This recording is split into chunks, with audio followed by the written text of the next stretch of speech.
حمد والصلاة والسلام اصول فارسی درس نمبر 62۔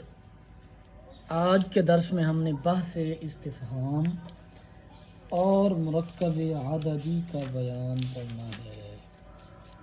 مرکبات کا بیان ہم پڑھ رہے تھے، ان میں یہ دو ابحاث آج ہم پڑھیں گے۔ کلمات استفہام میں سے کسی کلمہ کے ساتھ کسی بات کے پوچھنے کو استفہام کہتے ہیں۔ جیسے تو کیستی، تو کون ہے۔ اس مثال میں تو مبتدا ہے اور کی حرف استفہام خبر ہے۔ استفہام کی 3 قسمیں ہیں۔ آپ کو تعریف کی سمجھ آ گئی کہ کلمہ استفہام کے ساتھ کسی چیز کے متعلق پوچھنا، سوال کرنا، اس کو استفہام کہتے ہیں۔ استفہام اقراری، استفہام انکاری، استفہام استخباری۔ وہ جملہ استفہامیہ جس میں بظاہر نفی کا صیغہ ہوتا ہے لیکن حقیقت میں اس کا معنی مثبت ہوتا ہے۔ صیغہ نفی کا اعلیٰ ہوتا ہے لیکن معنی مثبت ہوتا ہے۔ جیسے دوش در بزم تو آزردہ و ناشاد کی بود من نبود ہدف ناو کے بیداد کی بود۔ کل رات تیری مجلس میں آزردہ و ناشاد کون تھا؟ میں نہ تھا ظلم کا نشانہ تو کون تھا؟ یعنی میں ہی تھا وہ ظلم کا نشانہ۔ جیسے ہم کہتے ہیں کہ بھائی فلاں جگہ میں نے آپ کو دیکھا ہے، آپ نہیں تھے تو کون تھا؟ تو یہ اس کا مطلب ہوتا ہے کہ ہم کہنا چاہ رہے ہیں کہ بھائی آپ ہی تھے۔ تو یہ ہوتا ہے استفہام اقراری، جس میں صیغے تو نفی کے آتے ہیں لیکن اس کا معنی اس بات والا ہوتا ہے۔ جیسے اس مثال میں نبود من نبودم ہدف ناو کے بیداد کی بود، میں نہ تھا ہمارے ظلم کا نشانہ تو کون تھا۔ استفہام انکاری، وہ جملہ استفہامیہ جس میں بظاہر مثبت کا صیغہ ہو لیکن حقیقت میں منفی ہو۔ جیسے کہ میگوید کہ برعزم سفر بست بقتل عاشق مشکین کمر بست۔ اس میں کیا ہوتا ہے؟ بظاہر مثبت ہوتا ہے، صیغہ ہوتا ہے لیکن حقیقت میں اس کا منفی والا معنی ہوتا ہے۔ استفہام اقراری میں بظاہر منفی ہوتا ہے لیکن حقیقت میں اس بات ہوتا ہے۔ استفہام انکاری میں بظاہر مثبت ہوتا ہے لیکن حقیقت میں منفی ہوتا ہے۔ جیسے کون کہتا ہے کہ سفر کی کثرت پر کمر باندھی اس نے؟ کون کہتا ہے؟ یعنی نہیں باندھی۔ مسکین عاشق کے قتل کے لیے کمر باندھی اس نے، یعنی کس نے نہیں کہا، یعنی کسی نے نہیں کہا، یعنی یہ بات ہے ہی نہیں۔ تو اب صیغے مثبت آ رہے ہیں، ٹھیک ہے، لیکن اس کا معنی جو ہے وہ نفی والا ہو رہا ہے۔ استفہام استخباری، وہ جملہ استفہامیہ ہے جس کے ساتھ کوئی بات پوچھی جائے نہ بطور اقرار اور نہ ہی بطور انکار۔ جیسے استفہام استخباری وہ جملہ استفہامیہ ہے جس کے ساتھ کوئی بات پوچھی جائے نہ بطور اقرار ہو نہ ہی بطور انکار ہو۔ جیسے بس استفہام ہو، مطلقاً استفہام ہو۔ جیسے لالا رخا سمن براس سروے روانے کیستی سنگ دلا ستم گرا آفت جانے کیستی۔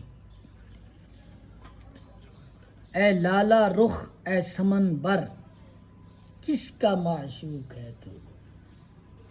اے سنگ دل، اے ستم گر، کس کی جان کی آفت ہے تو؟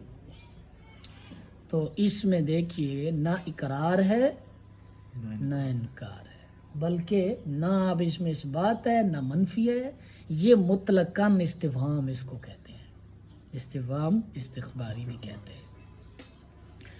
کلمات استفہام سمجھ آ رہی ہے آپ کو؟ کلمات استفہام چہ کے، یہ بھی ایک استفہام کے لیے، سوال کے لیے کلمہ استعمال ہوتا ہے۔ چیس، چرا، کیس، کدام بمانا کجا، چگونا، چساں، چون، چند، چے قدر، مگر، آیا، یہ پھر دوبارہ دہرا دیا، چساں، چطور، کرا، کیاں۔ تو تین قسمیں انہوں نے بیان کی ہیں بھائی۔ ایک تو ہو گیا مطلقاً استفہام جس میں نہ انکار ہوتا ہے، نہ اثبات، نہ انکار ہوتا ہے، نہ اقرار ہوتا ہے۔ دوسرا ہو گیا جناب استفہام اقراری اور استفہام انکاری۔ استفہام اقراری میں کیا ہوتا ہے؟ بظاہر نفی ہوتی ہے لیکن حقیقت میں اثبات ہوتا ہے، اور استفہام انکاری میں بظاہر تو اثبات ہوتا ہے لیکن حقیقت میں نفی ہوتی ہے۔ اس کے بعد مرکب عددی کا بیان، اعداد کا بیان شروع ہو رہا ہے۔ یہ کافی طویل بیان ہے، ہم اس کو نصف پڑھیں گے، نصف اس کو پڑھیں گے۔ عدد کیا ہوتا ہے، معدود کیا ہوتا ہے، یہ ساری باتیں سمجھتے جائیے۔ عدد وہ اسم جس کے ساتھ کسی چیز کو گنا جائے، اس کو ممیز بھی کہتے ہیں۔ ممیز پڑھنا ہے بھائی، اس کو ممیز بھی کہتے ہیں۔ وہ اسم جس کے ساتھ، نہ ممیز نہیں، ہاں جی ٹھیک ہے، ممیز بھی کہتے ہیں۔ وہ اسم جس کے ساتھ کسی چیز کو گنا جائے، اس کو ممیز بھی کہتے ہیں۔ تعریف معدود کی تعریف معدود، وہ شے جس کو گنا جائے، اس کو تمییز بھی کہتے ہیں اور ممیز بھی کہتے ہیں، اور تمییز بھی کہتے ہیں۔ مرکب عددی جو عدد اور معدود سے مل کر بنا ہو، جیسے 100 روپیہ، تمییز اور ممیز سے مل کے بناؤ۔ 100 روپیہ، اس میں 100 عدد ہے، روپیہ معدود ہے، یہ سادہ سی بات ہے۔ عدد معدود مل کر ایک کلمہ کا حکم رکھتے ہیں، یعنی ترکیب میں فاعل مفعول ہوتا ہے یا خبر بنے گی۔ جیسے 1000 روپیہ، میں خواہم، میں 1000 روپیہ چاہتا ہوں، مانگ رہا ہوں۔ میں خواہم فعل بفاعل، 1000 عدد، روپیہ معدود، عدد معدود مل کر مفعول بھی فعل، اپنے فاعل مفعول بھی جملہ فعلیہ خبریہ ہوا۔ حقیقت میں عدد صفت ہوتا ہے اور معدود موصوف، جو معدود ہوتا ہے وہ موصوف ہوتا ہے، پر اکثر موصوف جو معدود عدد صفت ہوتا ہے، حقیقت میں عدد صفت ہوتا ہے اور معدود موصوف ہوتا ہے۔ جو معدود موصوف پر اکثر مقدم آتا ہے، جیسے 1000 روپیہ یعنی 1 روپے، 1000 ہیں، جو 1000 ہیں، صفت کہہ رہے ہیں، صفت موصوف پر اکثر مقدم آتا ہے، یعنی عدد معدود پر اکثر مقدم آتا ہے، یعنی ممیز تمییز پر اکثر مقدم آتا ہے۔ سمجھ آ رہی ہے؟ اسماء اعداد کی ترکیب میں معدود اکثر واحد ہوتا ہے، جیسے 20 دانہ مروارید چیدم، 20 دانہ مروارید میں نے چنے۔ معدود اکثر واحد ہوتا ہے۔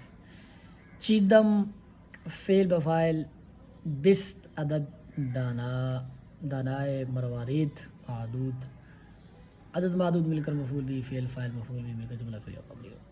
کبھی معدود عدد سے پہلے بھی آ جاتا ہے، جیسے بستان شریف میں ہے، شنیدم کے در مرزے از باختر، برادر دو بودن از یک پدر، برادر دو بودن از یک پدر۔ میں نے سنا کہ باختر کے ملک میں ایک باپ سے 2 بھائی تھے۔ یہ قائد بیان کرتے ہوئے شیخ سعدی علامہ نے بیان کیا تھا شروع میں، یعنی برادر دو بودند، اصل میں 2 برادر بودند ہے۔ کبھی معدود معذوف ہوتا ہے، جیسے اے کہ 50 غف تو ودر خوابی، اے سننے والے 50 سال گزر گئے اور تو نیند میں ہے۔ اصل میں ہے کہ اے کہ 50 سال رفت ودر خوابی. اس مثال میں 50 عدد ذکر ہے، سال معدود محذوف ہے. سمجھ آ رہی ہے؟ کبھی